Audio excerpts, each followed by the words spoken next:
பாக்கியாவோட மாமியார் என்ன போய் கொலகாரன்னு சொல்லிட்டானே அப்படின்னு சொல்லி ரூமில் உட்காந்து ரொம்ப அழுகுறாங்க. பாக்கியா அவங்க இனியா அவங்க தாத்தா எல்லாமே சொல்லி கேட்கவே இல்லை. அவங்க அழுதுகிட்டே இருக்கிறாங்க. வேகமாக கேட்டை திறந்து வெளியே வரும்போது கோபி வந்து காரில் விட்டு இறங்குறாரு. அப்போ வந்து உங்கள் அம்மாவை வந்து உங்களை விட எனக்கு நல்லா தெரியும்னு நான் நினைக்கும்போது ரொம்ப சந்தோஷப்படுறேன். ஏன்னா ஒரு குழந்தைய கொல்லுவாங்களாங்கிறது உங்கள் அம்மாவை பற்றி உங்களுக்கு தெரியலையே அப்படின்லாம் பேசுகிறாங்க. நல்லா புரிஞ்சுக்கோங்க, உங்கள் அம்மா வந்து என்னை விட உங்கள் மேலே தான் அதிகமாக பாசம் வச்சுருக்குறாங்க. உங்கள் குழந்தைய கொல்லணும்னு அவங்க என்றைக்கும் நினச்சதில்ல. இப்படிலாம் பேசி ஒருத்தங்க மனசை தயவு செஞ்சு புண்படுத்தாதீங்க.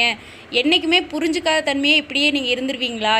உங்கள் அம்மாவையாவது நீங்கள் புரிஞ்சுக்கோங்க அப்படின்லாம் ரொம்ப பேசுகிறாங்க பாக்கியா. கோபி இதை அமைதியாக கேட்டுக்கிட்டே இருக்கிறாரு. உங்கள் அம்மா எவ்வளோ வேதனைப்பட்டு அழுதுகிட்டே இருக்காங்கன்னு தெரியுமா? ஒரு குழந்தைய கொல்கிற அளவுக்கு நம்ம அம்மா இருப்பாங்களான்னு யோசித்து பார்த்து பேசுங்க உங்கள் அம்மாவை. இப்படிலாம் நீங்கள் பேசுனதுக்கு பின்னாடி ரொம்ப வருத்தப்படுவீங்க. நான் அவ்வளோதான் சொல்லிட்டேன் அப்படின்னு சொல்லிட்டு அந்த இடத்த விட்டு கிளம்பிடுவாங்க. பிடிச்சிருந்தா ஒரு லைக் கொடுங்க. நீங்கள் என்ன நினைக்கிறீங்கன்னு கமெண்டில் சொல்லுங்கள்.